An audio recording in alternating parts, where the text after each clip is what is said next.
Question number 44, sir. Statement is laid on the table, sir. अध्यक्ष जी, ये जो है आप जानते हैं हरियाणा के अंदर इतनी सारी नौकरियां लंबित पड़ी हुई हैं 2019 से आज तक जो है मेजर नौकरियां जो हैं भर्ती हो नहीं पाई हैं और बेरोजगारी का हब जो है बन चुका है और हमारे नौजवान बच्चे जो हैं वो पूरी तरह से दर बदर की ठोकरें खा रहे हैं। पूरा हालात ऐसे हो गए हैं कि उनको अपना भविष्य जो है पूरी तरह से अंधकार में नजर आता है।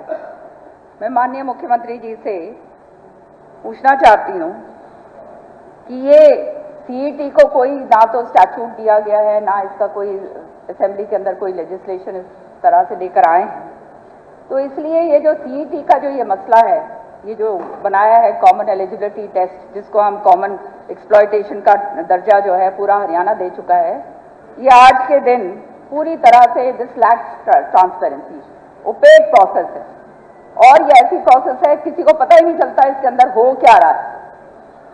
जो खुद कंडक्ट कर रहे हैं मेरे ख्याल में उनको भी नहीं समझ में आ रही है कर क्या रहे हैं। सच्चाई ये है कि 11,22,000 बच्चों ने अपना जो है ये इसमें टेस्ट दिया और उसमें 3,59,000 कैंडिडेट्स जो हैं उसके अंदर चयनित करे गए। अब जो है मुझे समझ नहीं आती अध्यक्ष जी कि 4 गुना किस तरह से जो है कैंडिडेट्स को बुलाया गया, वो बाकी जो लोग हैं जिन्होंने जो पास करके बैठे हैं वो बच्चे कहां जाएंगे। साथ के साथ अध्यक्ष जी ये 64 ग्रुप्स हैं टेक्निकल और नॉन टेक्निकल के, इनको सबको क्लब कर दिया गया है। मतलब हर ग्रुप को जो है उसको अलग अलग उसका एग्जाम करने के बजाय उसको सारों को क्लब कर दिया। साथ के साथ जो क्वेश्चंस जो रेपुटेशन हो रहे हैं, बार बार जो क्वेश्चन रेपुटेशन हो रहे हैं उसका कोर्ट में मैं ये पूछ ही रही हूँ।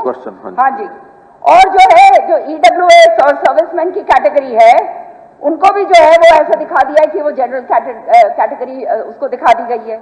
अब मैं पूछना चाहती हूँ अध्यक्ष जी कि ये सरकार जो है ये प्यूनिटिव एक्शन जो है इस एजेंसी के खिलाफ क्यों नहीं ले रही जो बार बार ये तमाशे हो रहे हैं, और साथ के साथ जो है ये रिक्रूटिंग एजेंसी जो है उसको ब्लैकलिस्ट क्यों नहीं करा गया।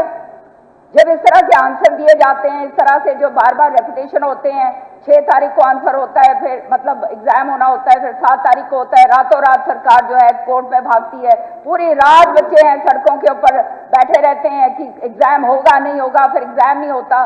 कितनी मानसिक परेशानी हमारे नौजवान बच्चों को झेलनी पड़ रही है आज हरियाणा के अंदर, ये बहुत बड़ा दुर्भाग्य की बात है। अध्यक्ष जी, मैं माननीय जो है इन्होंने जो रिप्लाई दिया है, रिप्लाई को मैं पढ़ रही थी, मेरा प्रश्न जो था उसमें जो प्रश्न सी है उसमें यह भी मैंने पूछा है, number of candidates who are likely to get chance to appear in the exam who are over age due to negligence of the conducting agency. Reply में आता है नन सर, और अपने आप ही रिप्लाई में कहते हैं if due to cancellation,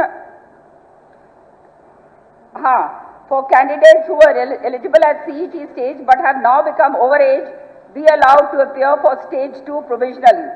If they get selected, then their post shall be kept on hold and their case shall be sent to the government for approval and relaxation of age. अपने आप को contradict कर रहे हैं sir. साथ के साथ आगे कहते हैं if due to cancellation of previous examinations a candidate has crossed the maximum age of 52 to enter in Haryana government service, then she shall also be allowed to apply provisionally. In case she gets selected, then the post shall be kept on hold and the government's opinion shall be taken. फिर से government का opinion लिया जाएगा, post will be kept on hold. ये क्या हो रहा है अध्यक्ष जी? इसका जो है इसका समन्वय बनाकर ये करिए। और मैं तो एक बात कहूंगी आज इस मंच पे, यहाँ से ये मैं सदन पटल पे कह रही हूँ कि ये SSSC जो है इसको बर्खास्त करो, खत्म करो इसको। चलिए, ये पूरी तरह से असमर्थ है काम करने में, हो गया पूरी तरह से असमर्थ है। SSSC को खत्म करो, जो इनके की हालत के अंदर इनके जो है अध्यक्ष महोदय इतने बड़े बड़े आरोप लगे। अध्यक्ष महोदय, सप्लीमेंट्री में क्वेश्चन कम है, विषय को इधर उधर ज्यादा घुमाया जा रहा है, लेकिन फिर भी जो क्वेश्चन मैंने ये नहीं कहा क्वेश्चन नहीं है, जो है उनका मैं जवाब देता हूं। और बाकी विषय जो एक सैद्धांतिक विषय को लेकर के हमने एक पॉलिसी बनाई है, उस पॉलिसी पर चर्चा की जा सकती है। उस पॉलिसी के बारे में भी अगर ये कहना हो तो मैं कह सकता हूं कि देखिए, गवर्नमेंट की सर्विसेज यानी सिलेक्शंस, ये सिलेक्शन बहुत लंबा समय लेती रही हैं, आज से नहीं पिछले कई वर्षों से।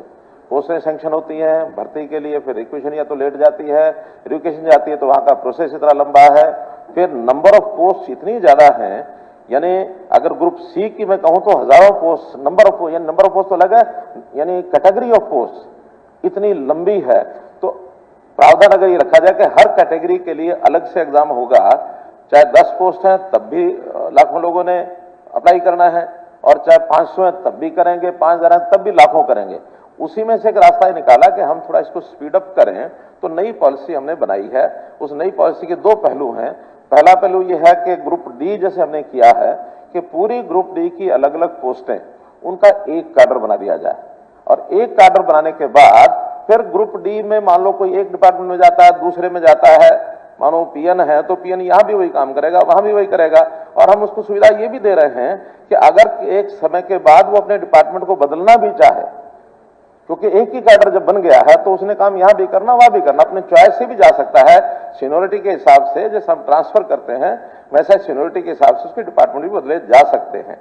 लेकिन अभी ग्रुप सी में ये हम काम कर नहीं पाए हैं, और मैं आपको अपनी मंशा बताना चाहता हूं कि हम ग्रुप सी में भी इसको, क्योंकि बहुत विभाग हैं, सब विभागों के अपने रूल्स एंड वो बने हुए हैं, सर्विस रूल्स, तो सर्विस रूल्स में छोटे छोटे अंतर को डाल करके, और एक भर्ती संभव होती नहीं थी, इसी में से ये चीजें आगे ग्रुप सी में एक जो हमने कार्यक्रम शुरू किया उसके अंदर कुछ सुविधा कर ली है, लेकिन कुछ और आगे चलकर करेंगे ताकि इस समस्या का हल निकाला जा सके।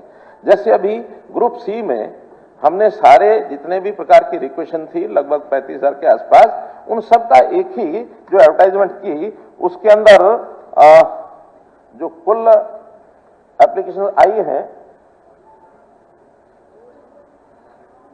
11 लाख के लगभग, मैं एग्जैक्ट नंबर बताता हूं उसका, 11,22,000 लोगों ने अप्लाई किया है, और उसके बाद 3,59,000 ने सीईटी फेज 1 क्वालिफाई किया है। अब 3,59,000 के बदले में भी 501 यानी टाइप्स ऑफ पोस्ट ये है। अब 501 एग्जाम लेने से आगे, क्योंकि उसमें सबके रूल्स, सर्विस रूल्स अलग अलग होने के कारण से उनको अलग अलग एग्जाम लेने की प्रक्रिया चालू कर सकते हैं, लेकिन अगेन उन 3,59,000 को अगर वो करेंगे तो वो सालों साल लगते हैं। फिर उसके ये आया कि समान क्वालिफिकेशन होने के नाते जो जो ग्रुपिंग की जा सकती है उनका ग्रुप बनाया जाए। तो जैसे आपने ठीक कहा कि ये 64 ग्रुप ऐसे बने हैं, और इन ग्रुप्स के एक ग्रुप का एक बार एग्जाम, आपने तो ये कहा कि 64 ग्रुप का इकट्ठा एग्जाम लिया जा रहा है, इकट्ठा नहीं लिया जा रहा, 64 एग्जाम होंगे एक एक ग्रुप के नाते, जिनकी किसी की डिप्लोमा इन इंजीनियर है तो डिप्लोमा इंजीनियर वो सब इकट्ठे होंगे सर्विस रूल के हिसाब से। मानो कहीं एक्सपीरियंस, सुनिए, नहीं मैं उनका जवाब दिया उन्होंने कहा कि एक ही एग्जाम लिया जा रहा है। नहीं बाकी नहीं, जो इन्होंने उत्तर दिया है, उन्होंने प्रश्न किया, मैं उसका उत्तर दे रहा हूं। सबको पता तो 64 एग्जाम अलग अलग होंगे। ये अलग बात है कि उसमें पहले एग्जाम हमने वो, यानी हमारी जो कमीशन है उन्होंने तय किया कि जिनमें संख्या ज्यादा है, वो 56 और 57 दो ग्रुप ऐसे थे जिनमें संख्या ज्यादा थी, ताकि उनके एग्जाम पहले ले ली जाए, बाकी कम संख्या रह जाएगी उससे चलेंगे।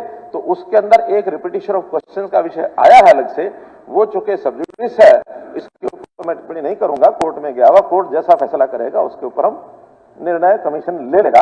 इसी